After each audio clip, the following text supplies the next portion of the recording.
What's up, everybody? Welcome back, and I guarantee you somebody is going to absolutely lose their on this video because we are going to be comparing the VP9 and the Gen 5 Glock 19, both in that beautiful gray. Although I will say, I think I like the gray on the H&K a little bit better than the Glock. I don't know why, maybe because it has a little bit more of a blue tone, but that's just kind of the way how I feel about that. Now, anytime you bring up an H&K, especially when you bring it up with a Glock or anything else, and you don't say that the H&K is the greatest thing in the world, or you disagree with how it was designed or anything, it seems to be that people that like H&K and own them come out of the woodwork, literally turn into zoo monkeys and start to throw shit at the walls. And that's okay. I'm a brand loyalist when it comes to certain things too, but I can also realize that there are positives and negatives to pretty much anything in the firearms world. And on a side note, the whole Glock's perfection thing is definitely a pretty good marketing scheme. Although I think we can all, in honesty, out there say the Glock is anything but perfection. It's good, but it ain't perfection. When it comes to the Glock and the Glock's perfection marketing scheme, Glock is a solid choice. But is it perfection? I would venture to say no, which is why it has probably the most massive aftermarket following when it comes to parts, as compared to like anything probably besides ARs. Now I know, I probably just made two of the biggest fan clubs in the firearms world angry, but this is just comparing these two, not my personal choices. I'm gonna talk about some things I do like about them as compared to the other, but we're gonna go over the specs. Now some of you might ask why the VP9 and the 19. It's because they're both very popular. Now the VP9 is kind of stuck somewhere between like a 17 and a 19. It's not quite as big as a 17. It's not quite as small as a 19. It's got a 15.1 capacity, although the new 2020 model is both going to be optics ready and have that 17+1 capacity. So for the sakes of this video, we're going to use the original VP9 and the Gen 5 Glock 19. Now to get it out of the way right up front, like I said, I enjoy both of these. I like both of these when it comes to reliability, concealment, and all that stuff. I think these are both solid choices. But there are a great many people out there who are kind of in the middle between maybe wanting a Glock or an H&K or a CZ or anything else. So I thought I would really do more videos comparing what I have kind of to everything else that I have so people can get a really good idea and don't have to keep wandering around reading different websites. Just kind of get that information they're looking for, kind of size comparisons, weight comparisons, you know, how I feel that they shoot. And then ergonomics is obviously going to come down to a lot of it too, which H&K is kind of known for. When it comes down to that reliability, I have zero issue trusting my life to either one of these pistols. They are both extremely reliable. They are known for reliability, and they are known for being extremely durable, proven firearms. The differences all come down to the personal preference of what you like, maybe what's available in your area, or if you're in California, what's on that roster that you can actually buy. Now the Glock 19, we know that this is probably one of the most popular pistols out there. It's a solid shooter, it's readily available, you can get a slew of aftermarket parts for it, and it shoots fairly well. We all know Glock is not known for having the best triggers out there in the world, but they are firearms that are very well known for lasting a very long time and being very cheap to maintain and get parts for, whether it's factory or aftermarket.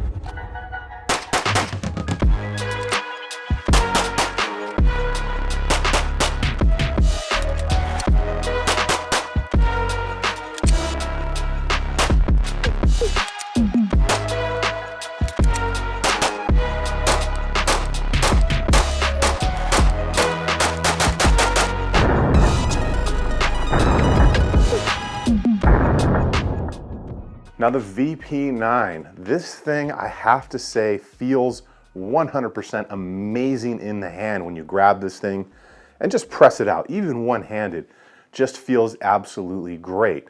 Not quite as easy to get all the parts maybe everywhere you go as compared to a Glock, but this thing is a solid shooter with a very good trigger on it from the factory, little bit interesting on the reset, but it's also known for being that durable, reliable, and proven pistol, which H&K has built a reputation for since like they started.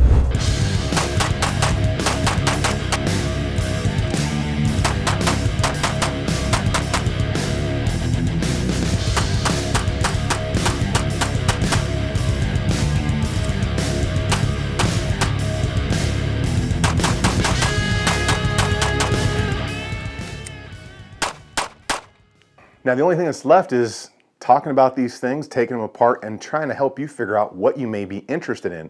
Because the H&K guys are probably always going to be H&K guys, and the Glock guys might always just be Glock guys.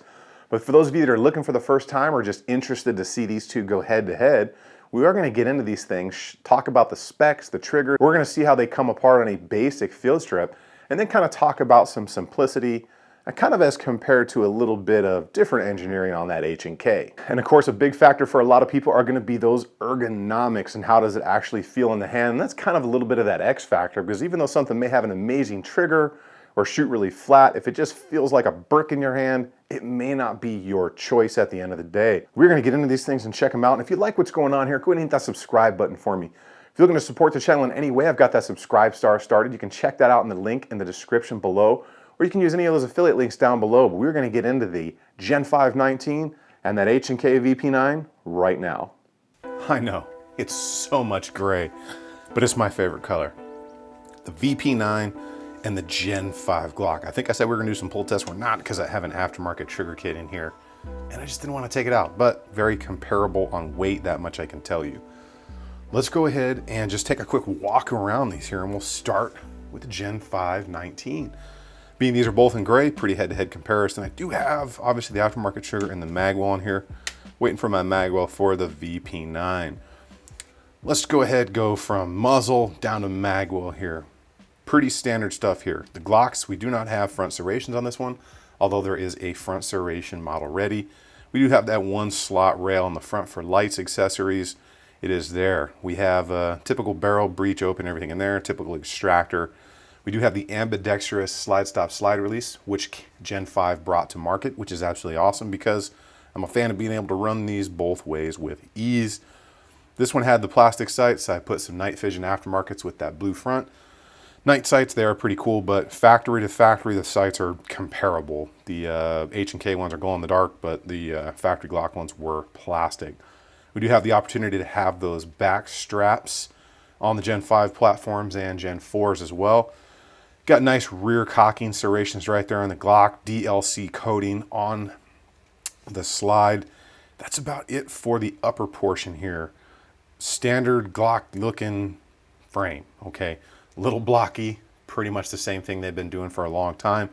Got that Apex Freedom trigger in there, which is awesome. A lot of material here, not very generous trigger guard right there. You can see my finger just barely fits in there. It is what it is. I've got those bigger hands. It's good. It shoots good, but it's Glock factory. We got that Glock hump back there. And let's talk about the specs overall here when it comes to 19. Striker fired, polymer based, metal slide obviously, 15+1 capacity in the mags with that high vis orange follower. I do have the magwell on this one because I like putting magwells on stuff. 21.5 ounces on the weight. Overall length here of 7.28. Barrel is 4.02. Very standard, very common for the Glock 19. A lot of you out there know these already. 1.34 inches on the width there. Standard stuff. Now the H&K, the VP9. The fanboys love this one. And I gotta say I like it too. I actually like the gray on the VP9 a little better. You can kind of see I love the dark gray, but this is almost kind of a more blue gray, and I don't know why, but it just catches my eye a little bit better for some reason. So that being said, let's talk about this thing overall and then get into the specs from muzzle to magwell here. Quite a bit of difference in this slide we can see here already. Very good forward cocking serrations on this. Have a glow in the dark front and rear sight. Just give me night sights. Don't put glow in the dark stuff on there. Like a 5-year-old with a t-shirt. Pick rail. So a little bit more opportunity, whereas Glock just has the one slot. We can see got the actual multi pick rail set up right there, which is nice. It gives you more options, and options are very good. Been nosed off pretty good. The Glock has done the same thing, if I didn't show that up there. Standard factory barrel in this bad boy. Moving a little bit further back, we do have ambidextrous slide stop slide release there, and I will say functions quite well, especially as compared to some other polymer firearms out there on the market.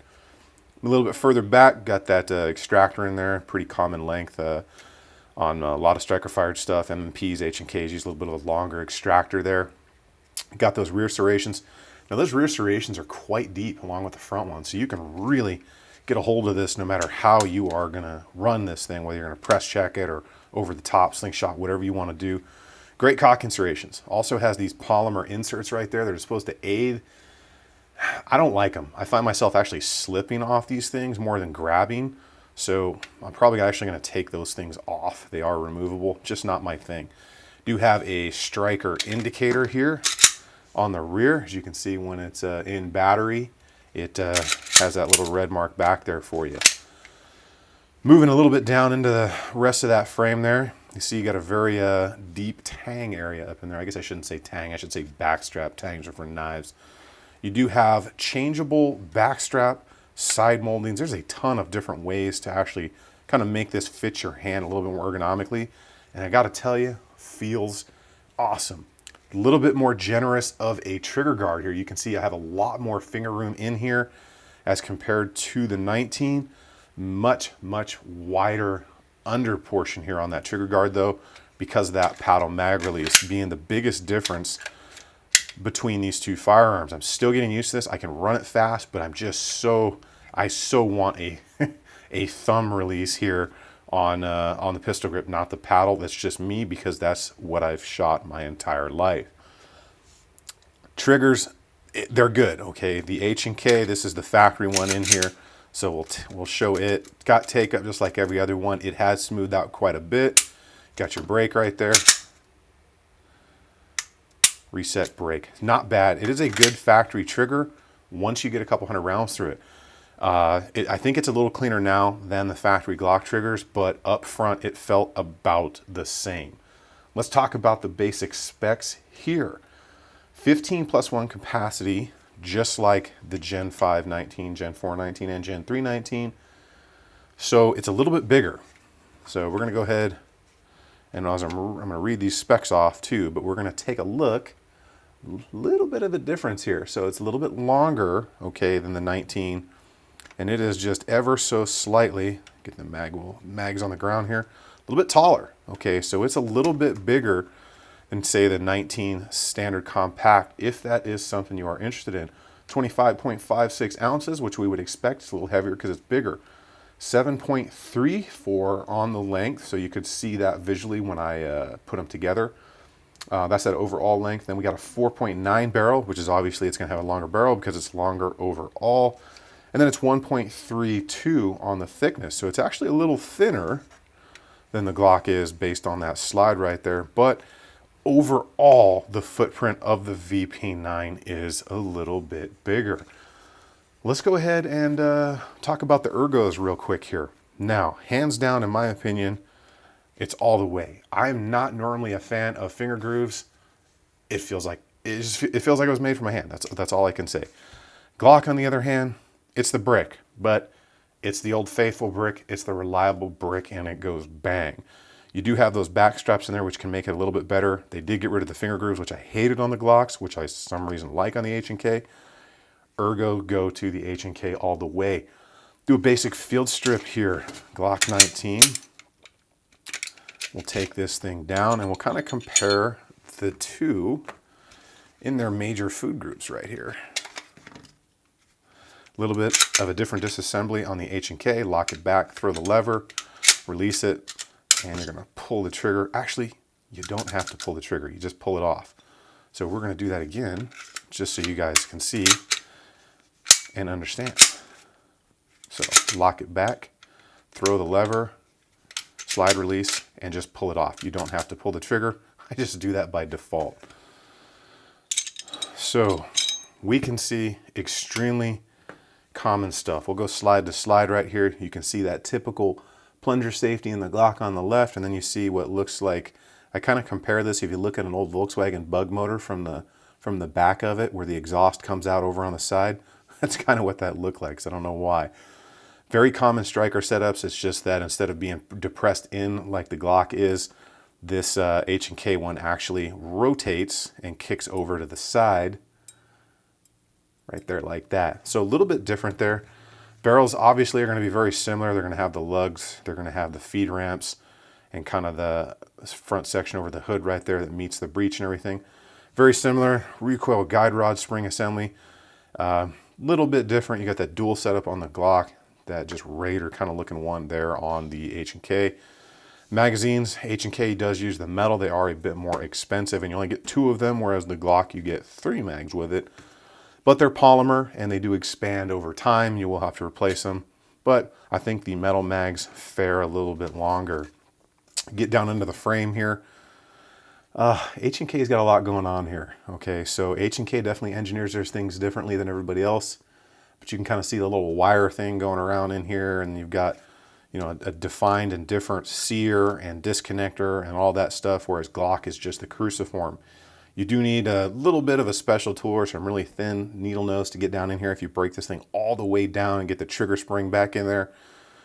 But there's more going on in here. Some people like that and say it's a good thing, and some people don't like it. It is not quite as easy for the end user to service, but it's solid. Glock, the cruciform is pretty much everything. The trigger bar, trigger shoe, cruciform, hits the connector right here, disconnects, goes down, drops in, the spring is in there. Much simpler platform. Anybody can work on a Glock, which is probably why so many people like them. Extremely easy to service on your own. Parts pretty much available anywhere, a little bit easier to get a hold of. These are both solid pistols. We're gonna go ahead and get these things back together, take one last look at them. And the assembly obviously is the opposite of the disassembly. Do our functions check there, make sure she is good. Same thing with the H&K, just a smidge different here on the H&K because of how she goes back together. You gotta lock it back. Flip your switch, do your functions check, and then it's back together. Like I said, I'm digging that color. We're gonna go ahead now, we're gonna talk about the reliability, durability, what kind of ammo has been through these things, a little bit more on those ergonomics, and then about that end servicing and the aftermarket parts for these, because there is a following for both. Quite a bit of a difference there, but I really do have to say I like these both. They are solid performers out there on the range. Now I do have to give that ergonomics battle to the H&K. Even right here, this thing just has a feel to it like few other polymer striker fired pistols out there. It just seems to absolutely fit my hand amazing. It just literally molds into my palm, and just pressing that thing out feels 100% amazing. Where the Glock gives me just kind of like a blocky something in my hand style feeling. Now the H&K is a little bit more expensive, about $30 to $70 from what I have seen for the base models. Now that 2020 version that's going to be optics ready and has a 17+1 is about $40 more than the original version from what I have seen out there. So if you're in a cost savings or you just don't have that extra $30 to spend on a firearm plus taxes and all that, Glock may be the way to go for cost. Now for those aftermarket and people that like to do things on their own, Glock is the idiot-proof choice. And I don't say idiot-proof as a bad thing. This thing is so overly simplified that you can literally watch a YouTube video or two, and as long as you don't totally bubba it out, you can pretty much rebuild this thing, put parts in it, do whatever, and it's pretty cool, and it works. And there's just an absolute aftermarket parts falling for this little scene like anything else in the industry. When you press it out, it doesn't have the best ergonomics on it. It's got that Glock hump, a little bit aggressive on that grip angle for me, but there's just so many ways to make it better that is a huge consideration out there in the market. I do have to say though, this does not shoot as good as the H&K. The more and more I shoot the H&K, the more and more I really do like it. But that buzzkill on the H&K is that paddle mag release. And I know some people say they're faster and all that stuff, and I'm sure people are gonna be arguing down there. I'm just so used to having a mag release on the side. I'm so used to it, I'm faster with it. And I hate having to really break my hand so far off the grip. Now I know there is a version with the mag release button on the pistol grip there, and I am probably going to buy one because I really do think that could probably be a game changer when it comes to me and the H&K. Now that cost that I talked about on the Gen 5 19, even the gray one, I seem to found this today as I filmed this video for $539, and I think that had the plastic sights on it, but H&K didn't really come with much better sights on it, so we're gonna call that a wash. And the H&K I saw in black only for $599.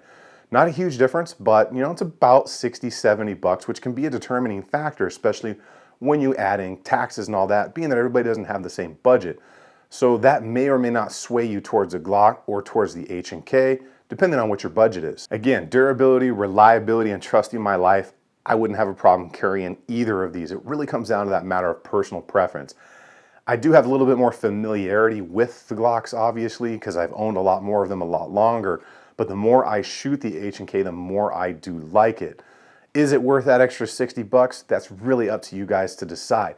If you have a friend or you have the opportunity to go out and shoot both of these and maybe a couple of other things out there in the market, I highly suggest doing so before you make that purchase if you are unsure, because it's better to go and spend a little bit of money testing something than it is to buy one of these and then realize you don't like it and then have to try and unload it, sell it, trade it in, or do whatever and lose a lot more money at the end. What it really comes down to, even if you're looking for something completely different than the Gen 519 or the H&K here, is buy quality. You're going to be far better off buying something of a quality brand name, SIG, Smith, Glock, H&K, and various other brands out there. There are pretty good pistols out there that are in the more budget-friendly market that we will get into in later reviews. But for now, we just needed to clear the air between the Gen 519 and the H&K. And I'm really curious to see what this comment section is going to look like, because like I said, people tend to turn into zoo animals and throw feces at the wall when you start talking about H&K, if you don't just automatically fall in love with it. If you guys like what's going on here, go ahead and hit that subscribe button for me. If you're looking at supporting the channel in any way, you can check those links out below. You can check into that subscribe star. We'll be doing some giveaways for these subscribe stars here coming up shortly. Guys, get out there, get some training, have some fun, stay safe, stay ready, and I will see you guys on the next one.